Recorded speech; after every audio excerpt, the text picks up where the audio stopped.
పార్వతీపురం నియోజకవర్గం సీతానగరం మండలం గాదవలస నుండి ఎగోటి వలస వరకు తార్ రోడ్డు నిర్మాణానికి ఎమ్మెల్యే బోనెల విజయ్ చంద్ర శంకుస్థాపన చేశారు. బుధవారం ఉదయం టీడీపీ నాయకులతో కలిసి గాదల వలసలో రోడ్డు నిర్మాణ పనులు ప్రారంభించిన ఎమ్మెల్యే విజయ్ చంద్ర ప్రజలకు పలు వరాలు కురిపించారు.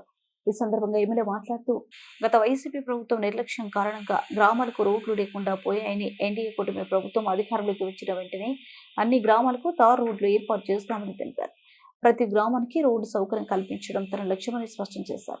ముఖ్యంగా గాదెల వలస గ్రామానికి ఎన్నో సేవలు చేయాల్సిన అవసరం తనకుందని, గత ఎన్నికల్లో భారీ మెజార్టీ ఇచ్చి ప్రోత్సహించిన ప్రజల రుణం తీర్చుకుంటానని ఎమ్మెల్యే విజయ్ చంద్ర హామీ ఇచ్చారు. ఏప్రిల్ నాటికి ఈ రోడ్డు నిర్మాణం పూర్తి చేసి ప్రజలకు అందుబాటులోకి తీసుకొస్తానని పేర్కొన్నారు. గాదెల వలస ప్రజలందరూ ఐకమత్యంతో ముందుకు సాగుతున్నారని, భవిష్యత్తులో ఈ కార్యక్రమానికి ఎన్నికలు అవసరం ఉండకపోవచ్చని ఆశాభావం వ్యక్తం చేశారు. ఈ కార్యక్రమంలో టీడీపీ నాయకులు, కార్యకర్తలు పాల్గొన్నారు. ఇంకొక పని చేయలేదు.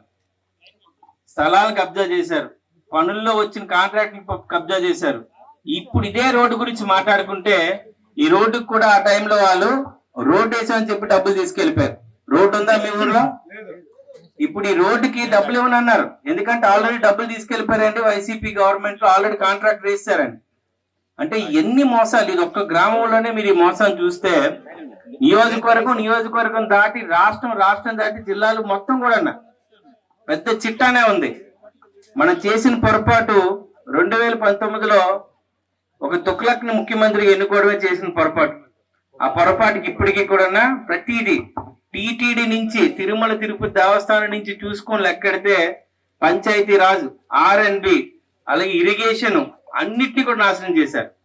గౌరవ ముఖ్యమంత్రి చంద్రబాబు నాయుడు గారు మళ్ళీ ముఖ్యమంత్రిగా మనం ఎన్నుకోబడిన తర్వాతే రాష్ట్రంలో సుపరిపాలన స్టార్ట్ అయింది, రాష్ట్రంలో అభివృద్ధి స్టార్ట్ అయింది, రోడ్లకి జీవం వచ్చింది, ఇరిగేషన్ కి మళ్ళీ ప్రాధాన్యత ఇవ్వడం జరిగింది, రైతుల్ని ఆదుకోవడం జరిగింది, మహిళలకు కావాల్సిన ఆర్థిక సాయం అందించడం జరిగింది, పండించిన ప్రతి రైతు పంటకు కూడా గంట వ్యవధిలో డబ్బులు తీసుకురావడం జరిగింది, చదువుకుంటున్న ప్రతి పిల్లవాడికి డబ్బులు ఇవ్వడం జరిగింది.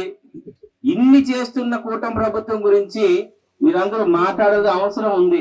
ప్రతి మహిళకి ఉచితమైన బస్సు ప్రయాణం ఇవ్వడం జరిగింది, అర్హులైన వాళ్ళందరికీ పెన్షన్ ఇవ్వడం జరుగుతుంది, 3000 పెన్షన్ 4000 చేయడం జరిగింది, 5000 10,000 చేయడం జరిగింది, 10,000ని 15,000 చేయడం జరిగింది.